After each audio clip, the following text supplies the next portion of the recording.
Welcome to Satluj TV News. You're watching the News Hour with Angus Scott in London. It's Thursday, the 27th of April. These are the main headlines from around the world. The US warns North Korea faces devastation if it ever attacks the US or South Korea. The Kremlin retaliates against sanctions by seizing assets of Western countries in Russia. War criminals escape prison in Sudan as the fighting continues to rage in Khartoum. 80-year-old President Joe Biden laughs off claims he's too old to run for a second term in 2024. And one of the worst rapists in Sydney's history has been found guilty in Australia.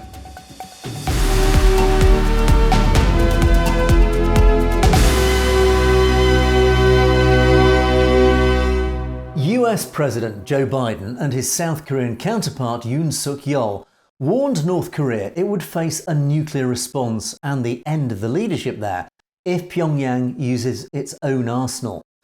The two leaders, meeting together yesterday at the White House, said the US security shield for South Korea was being strengthened in the face of the nuclear-armed North's aggressive missile tests. And they made clear that if the isolated communist dictatorship in North Korea attacks the South or the United States, the response will be devastating. The Washington Declaration boosts the US nuclear umbrella over South Korea. It includes the regular deployment of a US nuclear submarine to South Korea, something that hasn't happened since the 1980s, and other measures including more information sharing in the event of a North Korean attack. The Kremlin warned today that Russia could widen the list of foreign companies subject to temporary asset seizures in case of the expropriation of Russian assets abroad. The comments came after Putin approved the takeover of operations of two Western energy groups in Russia, Finland's Fortum and Germany's Uniper, and threatened to do the same with others. A Kremlin spokesman stated the aim of the decree was to create a compensation fund for the possible adoption of retaliatory measures against the illegal appropriation of Russian assets abroad. Putin's decision to send troops to Ukraine in February 2022 triggered unprecedented sanctions and an exodus of foreign corporations from the country. Western sanctions have led to the freezing of some €300 billion of Russian central bank currency reserves around the world. A wanted Sudanese war crime suspect and other members of the Islamist regime ousted in 2019 have escaped from prison during recent fighting in Sudan, raising new fears for a fragile ceasefire that has enabled foreigners to flee. The 72-hour ceasefire brokered by the United States is already struggling to hold after the regular army launched renewed airstrikes against rival paramilitary forces in the capital Khartoum. The escape of leading figures from the ousted regime of Omar al-Bashir, at least one of whom is wanted by the International Criminal Court for war crimes and crimes against humanity in Darfur, has raised fears the conflict may take a turn for the worse. The fighting has killed at least 459 people and wounded more than 4,000, according to UN agencies. US President Joe Biden has dismissed talks of his advanced age in his attempt at a second term in office. Biden is already the oldest ever president and would be 86 when he stepped down if he wins. He stated, "I feel good, I feel excited about the prospects," and says he will prove he is up to the job. But 70% of Americans, including 51% of Democrats, believe he should not run in 2024. And 69% of all respondents who said he shouldn't run cited concerns over his age as a major or minor reason. In 2020, Donald Trump publicly labelled him as Sleepy Joe. Microsoft's $69 billion takeover of Call of Duty video games giant Activision Blizzard has been blocked in the UK because it could harm competition in cloud gaming. The ruling will be appealed by both US companies, but analysts warned it could spell game over for the gigantic takeover of Activision, whose title hits include Candy Crush and World of Warcraft.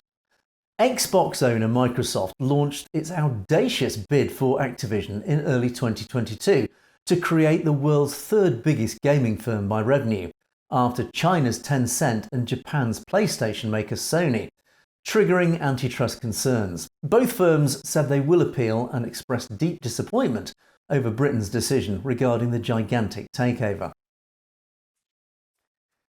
A powerful Iranian cleric, a member of the Assembly of Experts that selects the country's supreme leader, has been killed in an armed attack on a bank in the northern province of Mazandaran. The attack is believed to be the most significant in years against a cleric in Iran. Ayatollah Abbas Ali Soleimani was killed by a local security officer of the bank. And the UN has warned that gang violence in Haiti is spreading at an alarming rate, repeating its call for an international force to help restore order in the crisis-torn country. From lynchings and rooftop snipers to the murder of children, a shocking increase in violent crime over the past 3 months is inflicting terror on Haiti's population. Gang violence is expanding at an alarming rate in areas previously considered relatively safe in Port-au-Prince and outside the capital. School children have been hit by bullets while sitting in their classrooms and kidnapped when being dropped off at school in the last 3 months. A force set up to thwart insurgents in the Democratic Republic of Congo is failing to quell rebels who are still wreaking havoc across the country, it was reported yesterday. Created last year to stop M23 rebels who seized swathes of territory in the eastern DRC, the East African Community Force, the EAC, draws on troops from Burundi, Kenya and Uganda and South Sudan. But the Tutsi-led M23 has won a string of victories against the army and rival militias since emerging from dormancy in late 2021, advancing deep into North Kivu province. More than 1 million people displaced by their advance are still in limbo. The DRC has repeatedly accused its neighbour Rwanda, an EAC member, of backing the rebels, a charge Kigali denies. In Australia, an Indian origin man described as one of the worst rapists in Sydney's recent history has been found guilty of drugging and raping 5 Korean women.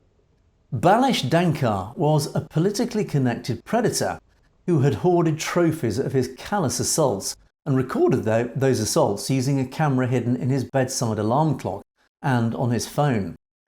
The verdict was given for 39 charges against him, and he will be sentenced later this year. And in Canada, another individual of Indian origin has been charged with alleged sexual assault. Sunil Anand, a homeopathic doctor, is alleged to have assaulted one of his young patients during a medical examination in the Brampton area of Toronto. In India, a former gangster turned politician has been controversially released from prison.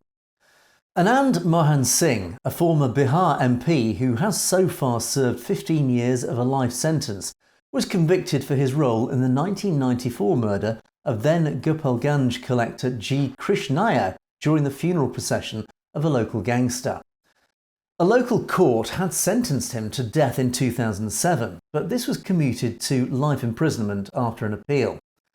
However, prison rules were recently amended, allowing his early release, which sparked controversy, as it was being seen as politically motivated. The local ruling coalition party have been accused of attempting to shore up support from Rajputs, who are traditionally considered BJP voters, the ruling party of India. And finally, astronomers have confirmed for the first time what they believe ignites quasars, the brightest and most powerful objects in the universe. Quasars are one of the most extreme objects in the universe, some shining with the brightness of 1 trillion stars, despite being packed into the space of our solar system. What creates quasars has been a matter of debate since their discovery in the 1950s. In a new study, an international team of researchers said they have clear evidence that quasars are triggered by 2 galaxies colliding, which releases the vast amounts of energy needed. Our own galaxy, the Milky Way, is due to collide with the Andromeda Galaxy, but don't run for the shelters just yet, it's not due for at least a few billion years. You've been watching the News Hour on Satluj TV, and those were a few of today's main stories from around the world. Don't forget you can send us your opinions and your thoughts that you may have on any of our news items to our email address, message@satlujtv.com, and we'd love to hear from you. In the meantime, thanks for watching. For Satluj TV News, I'm Angus Scott in London.